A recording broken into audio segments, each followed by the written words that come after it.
At this point, I would like to introduce the vision that Russia and its leadership have on the current economic situation and on economic perspectives. And we'll also tell you how Russia will act under its swiftly changing economic circumstances. 2 years ago, when I addressed the Davos Forum, I said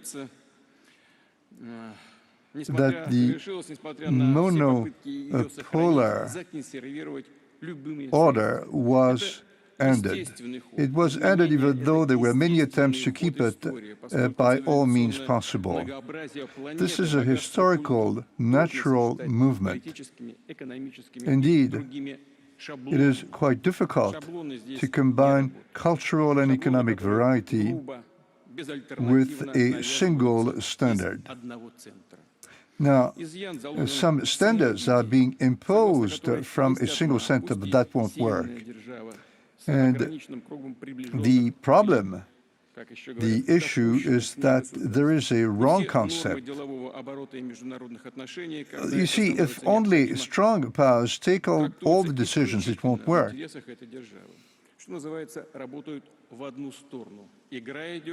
When all decisions are working from one side, when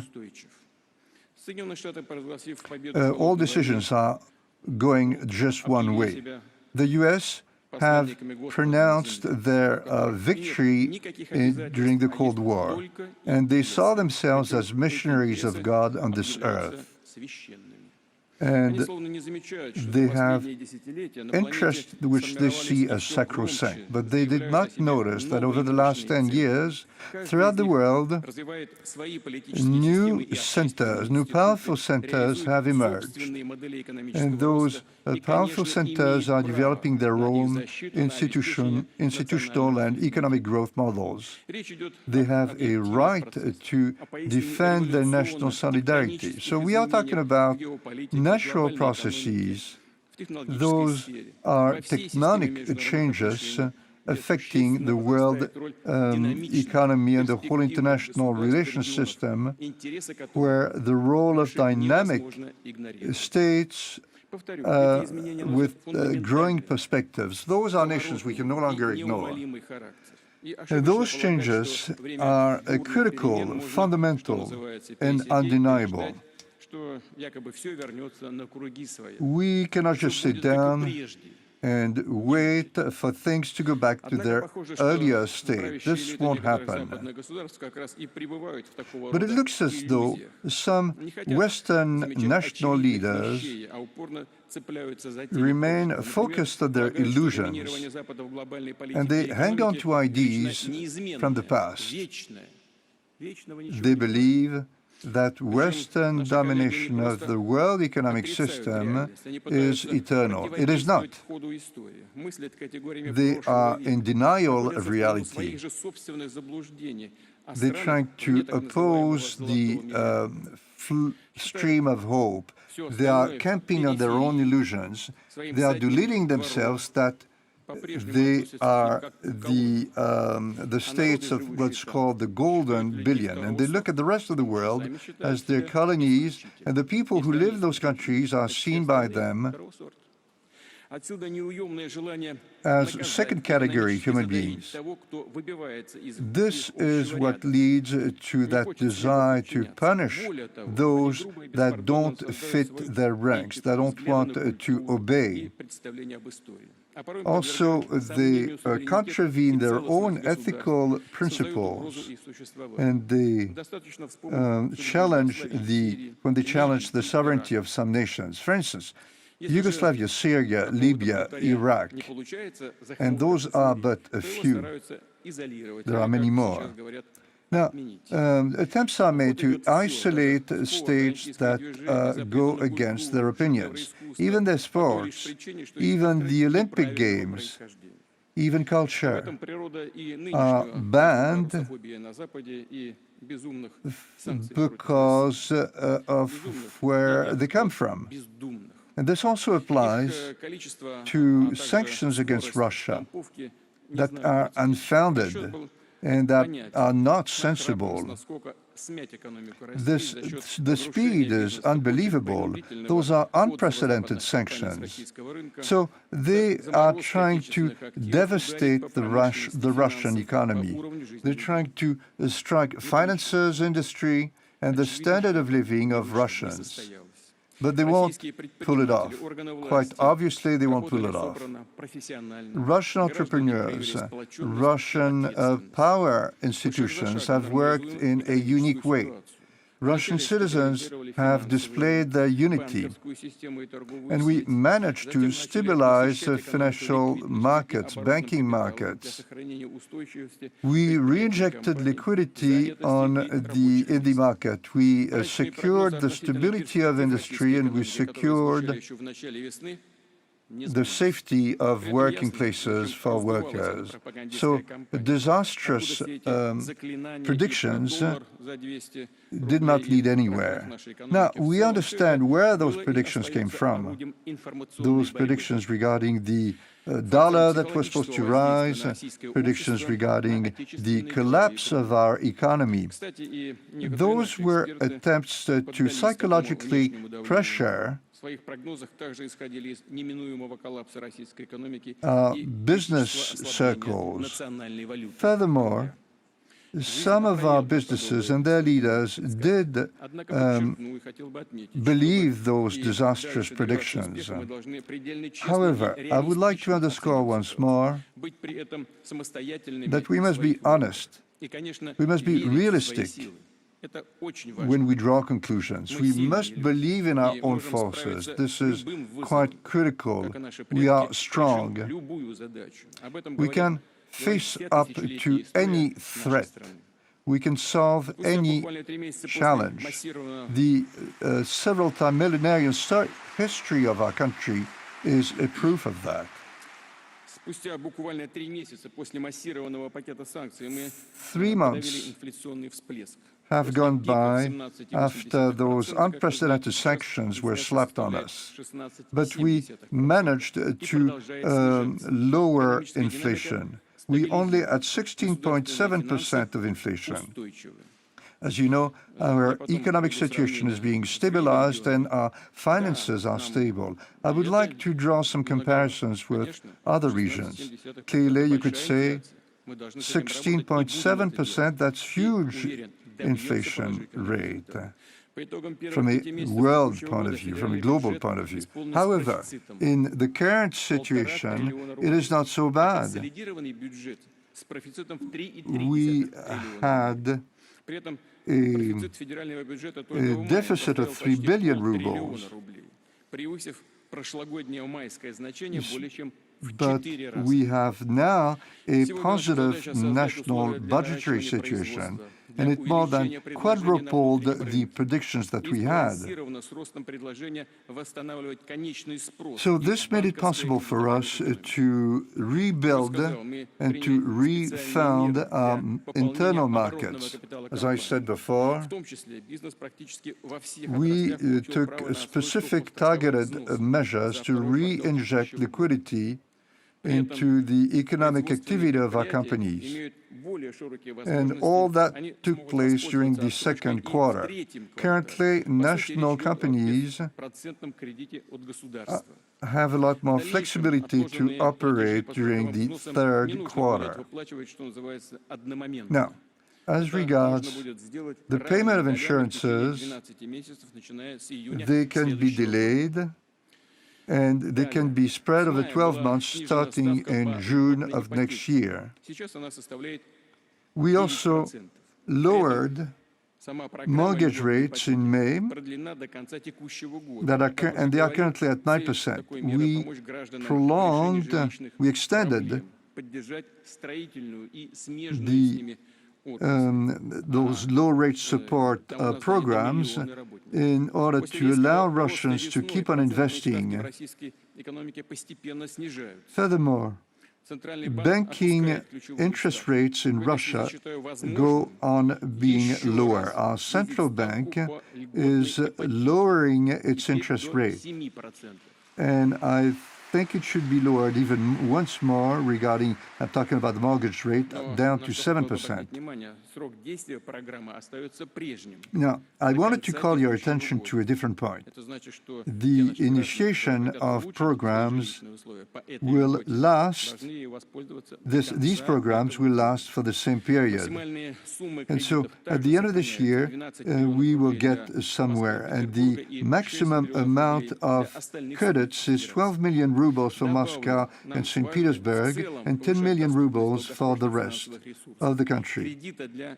Clearly, we have drawn on more credits for long-term investments. Among others, we must support the economic structure of our country. We must leave aside state support and to financial institutions. We're going to allocate 120 million rubles to support those programs. And this will enable us to set up new credit lines for new programs, new projects, to the tune of 500 billion rubles. So the economic blitzkrieg against Russia was unsuccessful. As you know, this weapon of sanctions blows both ways. It goes both ways, and this has been demonstrated during the last few years. This is a double-edged sword which turns against those who use it. We know that among European nation leaders, informally,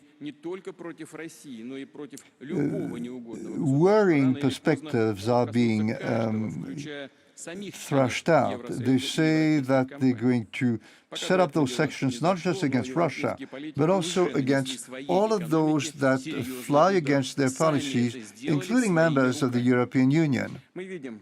They've already threatened their own economies by introducing those sanctions. We've seen how economic and social problems have become worse in the European Union and in the US. We see to what extent the standard of living in Europe is going down. We have made some calculations, and since the early stages of the sanctions, savings in the EU could go up to $400 billion. So that's a direct consequence of sanctions. And so the Europeans will have to pay for this. And inflation in the EU member countries is above 20%. I've given you some figures regarding our inflation, but the inflation rate within the EU, even though they don't have military operations, is higher. And this is the highest inflation rate in the EU for the last 40 years. On the other hand, we have managed to index our wages as well as our pensions in order to make sure that there is at least a minimum standard of living for the poorer sections of our populations. We managed also to support our banking system. Now, we clearly understand that the current situation is difficult. It's difficult for our citizens, and I'd like to thank our citizens because they pulled back a lot of money into banks thanks to those high interest rates. We know that the current rates of inflation eat up a fair amount of the savings of our citizens. We also know that European company losses are very high. We know that the European economy is losing its speed, its growth in a systemic way, and this has been the case for several years. they have systemic, very deep issues, and those issues are going to worsen. I also took this up in Davos. The direct impact of the current European policies will worsen the current breaks in their society, because there are breaks, there are gaps between the different layers of their society. And so currently those contradictions have been hidden. But when we look at the reality of Europe, when we look at the leaders of Europe, the situation is quite incredible, because we are looking at brother parties. In other words, what's being changed is only the participants. But the meaning, the significance of the policies do not change. We can see there's an increase in populism. We see there's a degradation of elites, and this might lead to a real change. Currently, we realize that the new parties are very similar to the former ones. So we can pretend that all is fine, and that's only the price to be paid for their unity. But that's of no use. Currently, the European Union has lost its economic and political sovereignty, all the more so because they try and meet external requirements by threatening their own businesses and their own economies. The current situation, the current difficult economic situation, is not just the results of the last few months. It is not the result of the special military operation that Russia has undertaken in Donbass. So to make such a statement would be a way to displace responsibilities. Actually, the current situation has been created a long time ago. And our world is currently in this situation because of the so-called G7 policies. The G7 accumulated debts over many years, and this has worsened during the corona pandemic in 2020, when demand and supply for services had gone down. What is the role of the special military operation in Donbass in all of this? Well, there is no role. There is no action. All because the leaders of Western nations have started printing money to try and cover the huge deficit they face. Over the last couple of years, the money supply in the US increased by 38%. That amounts to $5.9 billion. There's only a few countries in the world that have a GDP above that figure. The money supply in the EU has also increased hugely, about 20% or more. And I have been hearing noises lately, and you will forgive me, because I don't like to compliment ourselves, but the Westerners talk about inflation, the so-called Putin inflation. But if you have a head, if you can think for yourself, you will understand what's going on. Because the special military operation in Donbass now has nothing to do with the increase in the prices of energy and foodstuffs. and the like. So this situation is but the consequence of huge management mistakes by leaders in the US and the EU. Clearly, special military operation has had a role to play in that process, but that process had already taken place. What is currently taking place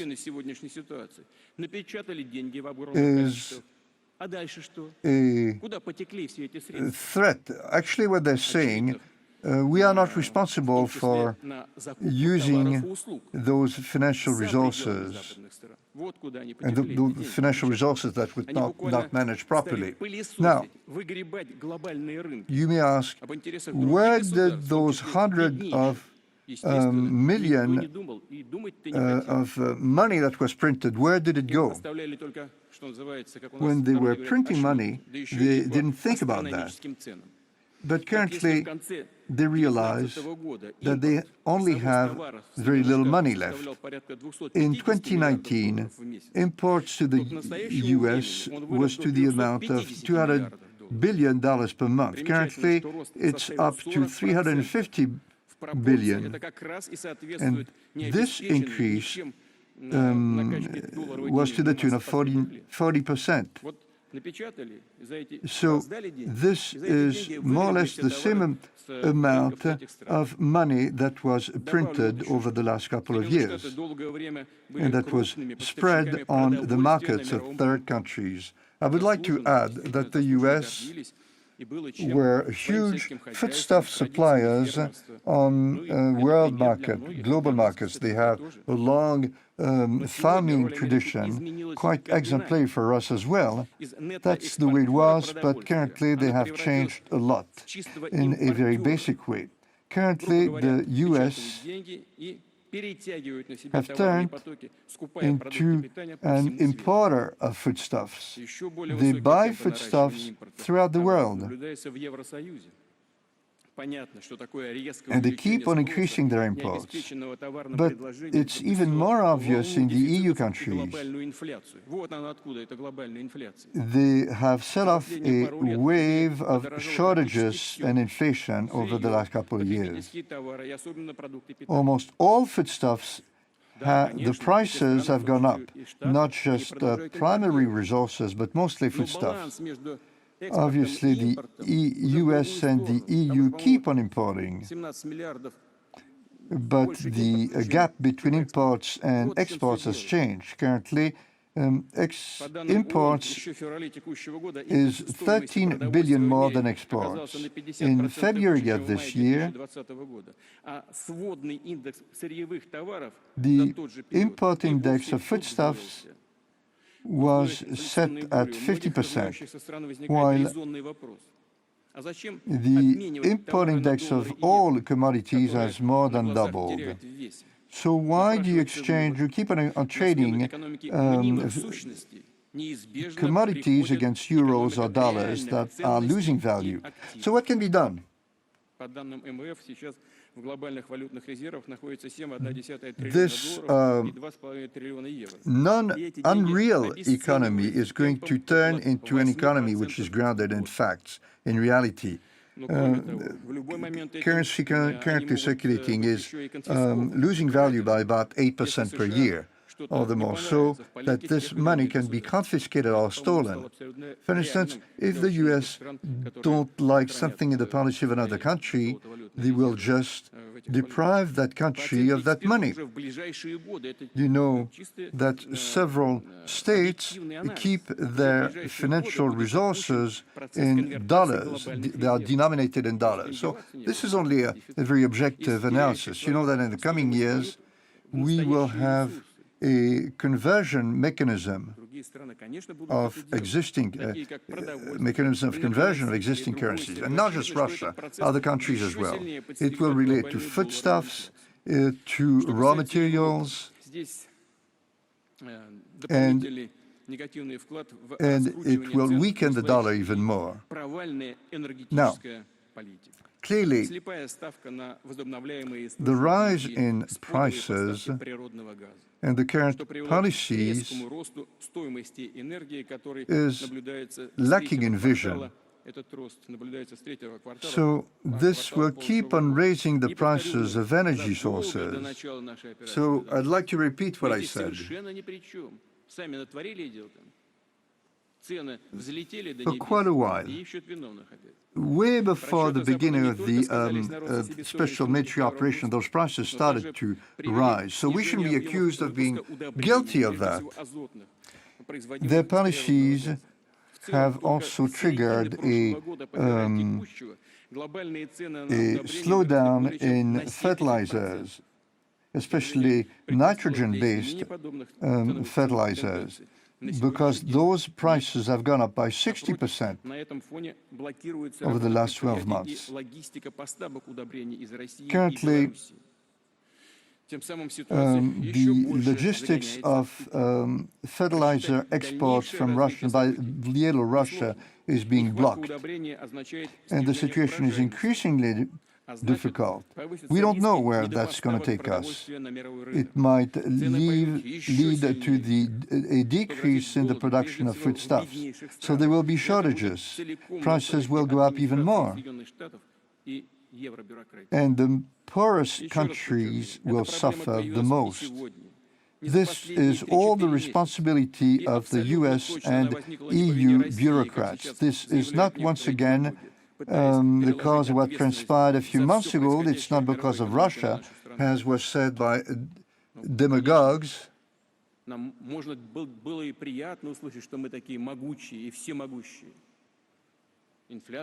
It might be pleasant for us to hear that we are so powerful, that we are able to change the situation throughout the world, that we had such power.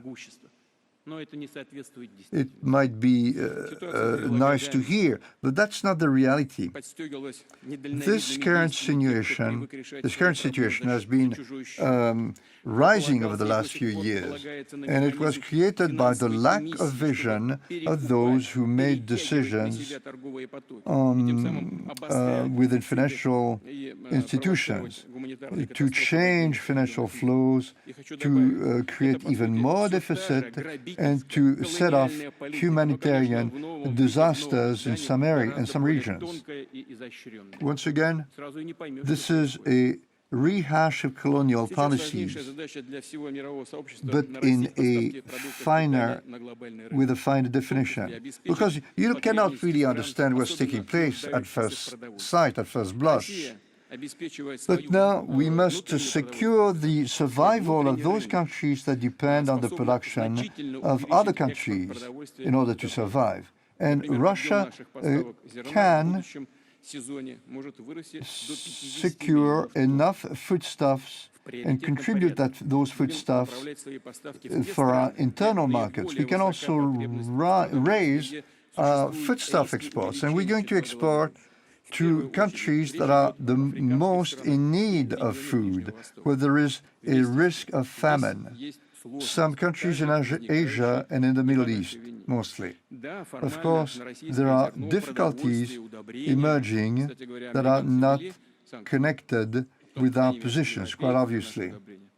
You know that Americans have introduced sanctions and the EU have implemented them, and the US changed their mind because they understood where that took them. But the Europeans have not understood yet what's going to happen. We understand. That wasn't very smart, but it's difficult for them to reverse, to go back on those. Now, Russia is willing to contribute to the management of the balancing of global markets. We know, we are open to a dialogue with our UN colleagues. When those discussions have taken place, we may be in a position to create favorable conditions to rebalance the economic situation of the world. I have to ask this question of the issue of Ukrainian foodstuff exports to global markets. We are not the ones who set mines in harbors. We are not impeding those exports. On the basis of US calculations, we're talking about 6 billion tons of wheat, 5 billion tons of maize that cannot be exported to global markets. Now, from the viewpoint of global markets, that's not a huge number. And those exports can go through Poland, Belarus, Romania. There are several ways to export those foodstuffs. So once again, this is not our responsibility. This is the responsibility of powers in other countries, and especially in Kiev. So those people have to make decisions in an independent fashion. There's another way out. That wheat could be used as a payment against weapon supplies. That would be very sad indeed. International institutions do not operate correctly. And we certainly cannot make any agreements in these conditions. Now, this decision made by Russia to carry out this special military operation was a difficult one, but it was indispensable. It was a decision by a sovereign country. And it says so in so many words in the UN bylaws, the UN Constitution. Russia wanted to defend its sovereignty. You know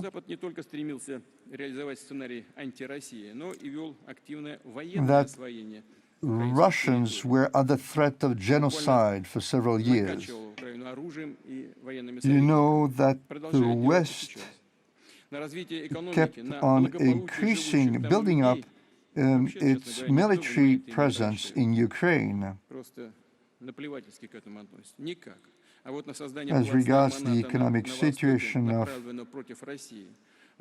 people in the east of Ukraine, they were not interested. But enormous amounts of money were allocated to feed Russophobia and supply weapons. Currently, the defenders of eastern territories in Ukraine are fighting for their rights. The right to say what their future is going to be, and to fight against the pseudo-values that are put down their throat. All the goals of our special military operations will be achieved.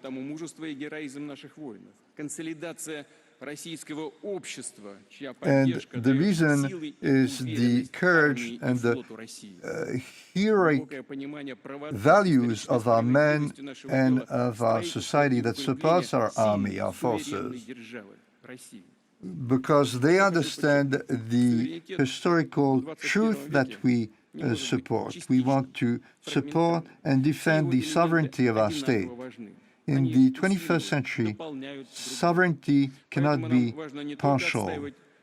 Sovereignty should be complete, with all its components that are stacked one on top of each other. So we should not just defend our national identity, we should also promote our economic independence. The slapping of Western sanctions was built of the wrong concept that the Russian economy was not sovereign, that it is vulnerable. But that was a huge mistake. They were in love with their own concepts. They believed that the Russian economy was backward, and they did not understand how much Russia has changed over the last few years, how much we have evolved, and how much we worked on building up our macroeconomic security, our food security, how we made headways in terms of financial independence. Clearly, the current situation sets a number of challenges. For instance, the supply of spare parts, logistic chains are broken. At the same time, those challenges triggers new potentials. We often speak of this reality. It is a stimulation, and it is critical in terms of developing our economic potential, scientific and intellectual potential. Clearly, we cannot solve such a complex challenge quickly. We have to work over the long term by implementing the development plans of the economic development plans of our country. We're not changing anything. It's only the ways that we reach those goals that is changed. Now, I would like to touch upon a number of critical points in terms of the development of our country. First, opening. We always aimed for partnerships on an equal basis. As you know, those who are dependent always try to find culprits for their own problems. They depend on their liege lord. You know that Russia will not self-isolate. Russia will keep on looking for partners with all those who are willing to collaborate with us. And we believe that's a majority of countries in the world. Everyone knows that. I will say nothing new when I remind you that all of those who want to work with Russia are welcome, but they are under open sanctions, sometimes open threats from the US. And sometimes this blackmail is not worth a penny. When real leaders are in charge in countries, because those leaders know where their real interests lie. And Russia will keep on increasing cooperation with those countries. Obviously, we'll keep on cooperating with companies from the West. Even though they are facing all those difficulties, they keep on cooperating with us. We will set up a new platform, a new payment platform that will be independent to increase and facilitate logistic structures. We are developing new logistic corridors. We are building new harbors for shipping purposes, especially in the northern seas, as well as the Caspian Sea and the Black Sea. And this will enable new means of communications with Asian countries in Central Asia and in the Middle East. So I'm not talking just about trade. There are other important issues, such as humanitarian cooperation, sports and cultural cooperation is also critical in terms of setting up and strengthening those contacts. Second principle of our sustainable development, economic freedoms. Every private initiative will aiming for the development of Russia should be supported. The pandemic showed us that flexibility and economic freedom are critical. You can compete on the world market by making an adjustment with changing realities.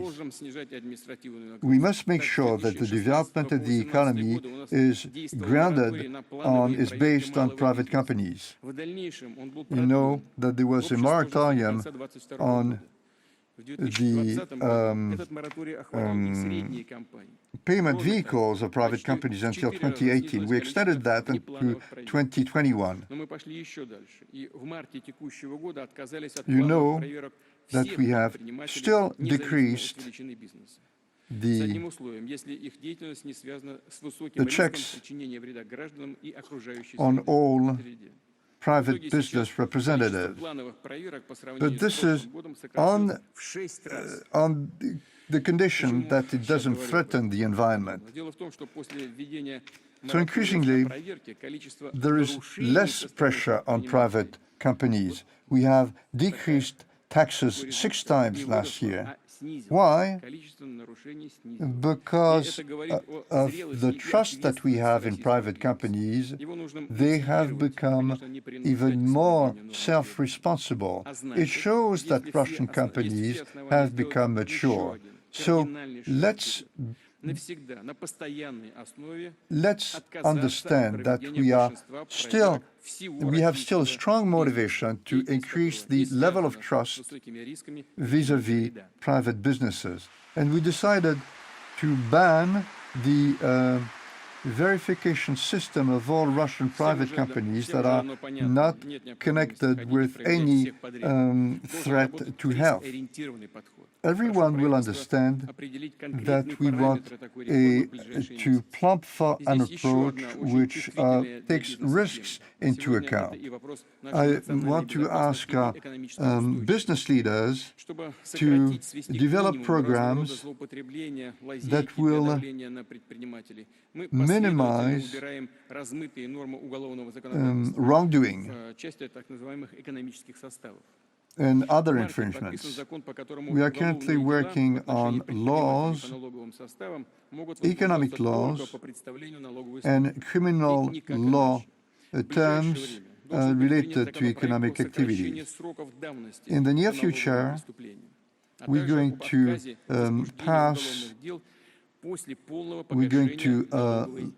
mitigate laws, lighten up laws on tax infringements. So we must be cautious. But we must prudently decriminalize economic offenses. It is a very sensitive issue. Indeed, we are currently facing illegitimate behavior from our Western partners.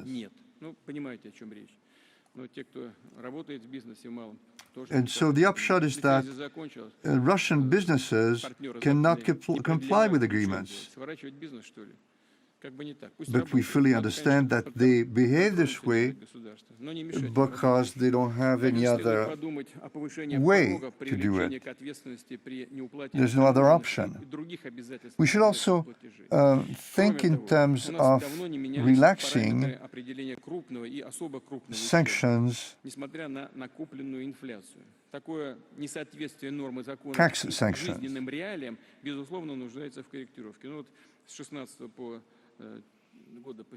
Laws should match reality.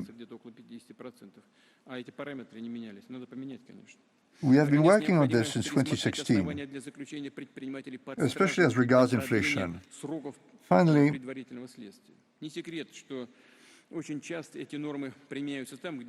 we must review the time involved in prior detention of economic players. When businessmen are in jail, companies have to stop their businesses, and some people lose their job. And the reputation of businesses is at stake. So I want all the leaders to stop those practices.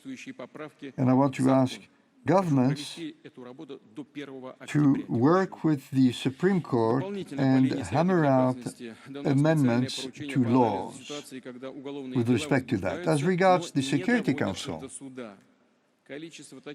we should also work on criminal cases that have been opened and that were not completed.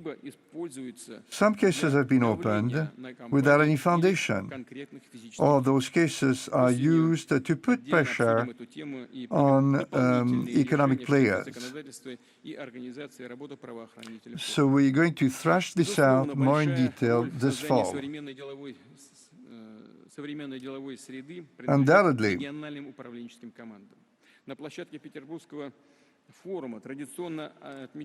we want the right atmosphere for economic business to take place, and we're going to talk about this during this forum. The Strategic Initiative Agency is constantly monitoring economic players in Russia. Currently, the Moscow area used to be in the 8th rank. It is currently in the 3rd rank. The Tula, Sakhalin, St. Petersburg, Bashkortostan regions have also gone up in the ranking. Also, the Kurgan region went up by 36 ranks, Perm and Altai regions, and Ebusheti up by 36.4%. I would like to thank our colleagues in those regions for their efficient work. Clearly, the federal government will support economic initiatives taken by individuals, especially in remote areas. There are also manufacturing and sales programs of ecological environmental products in the internal market. We must create new possibilities. We must create electronic logistics centers. We must also modernize the postal operations, the operations of the postal system. We must help SMEs and individual entrepreneurs to acquire new competences and skills. We're going to focus on small cities, and we're going to focus on the development of SMEs. I'd like to talk to the leaders of major companies. And dear friends, dear colleagues,